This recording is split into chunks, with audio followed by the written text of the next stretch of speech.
A lot of kids have dreams of making it to the big leagues. But for most families, that requires investing a lot of time and a whole lot of money into their children's goals.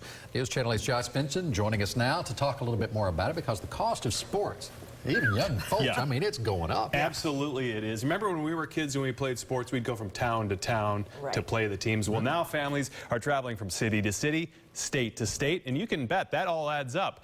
And even though there are many other costs involved, parents are trying to just keep up, and you'd be very surprised at the reasons why.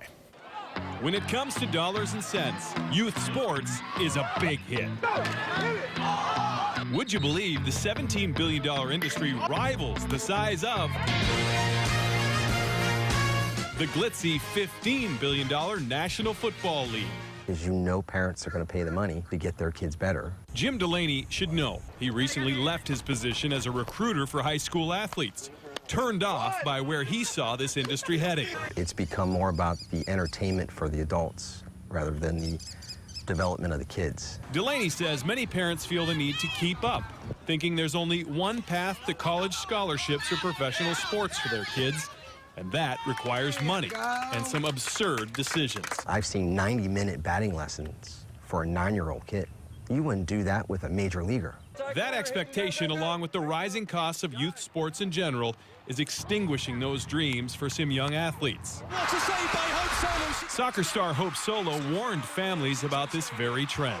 My family would not have been able to afford to put me in soccer if I was a young kid today. Take soccer, arguably one of the cheaper sports, will still run families around $1,500 per year on average to nearly $6,000 per year per child.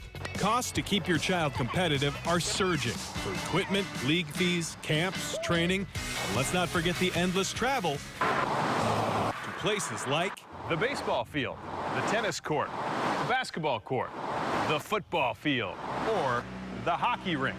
Take hockey, the most expensive of the sports. The average cost is about $7,000 per child per year. For those who really go big, that number can top $19,000 annually, again, per child.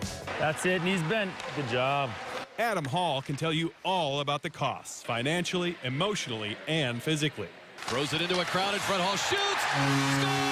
Scores! Hall played 4 seasons with the Tampa Bay Lightning. He'll tell you it was a long road to get there.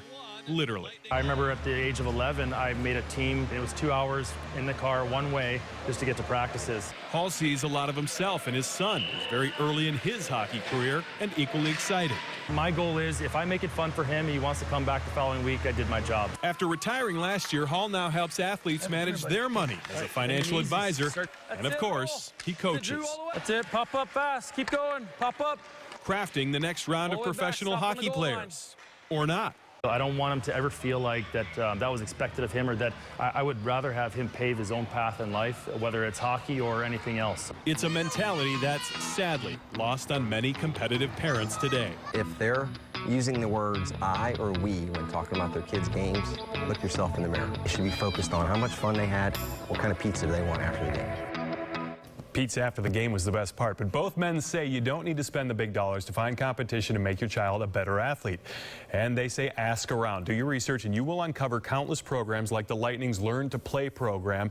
It offers kids head-to-toe gear for free and gets them involved in hockey fundamentals affordably. So there are programs definitely out there. You traveled a lot just for that story. Absolutely. We saw you at every different place. But I'm a softball mom. I know exactly what you're talking about. It is not inexpensive. But it's bonding. It's a good family experience when you're together all of that time. And then there's the college fund. Come back and tell us more about that expense. Thank you, Whole Josh. other story. You got it.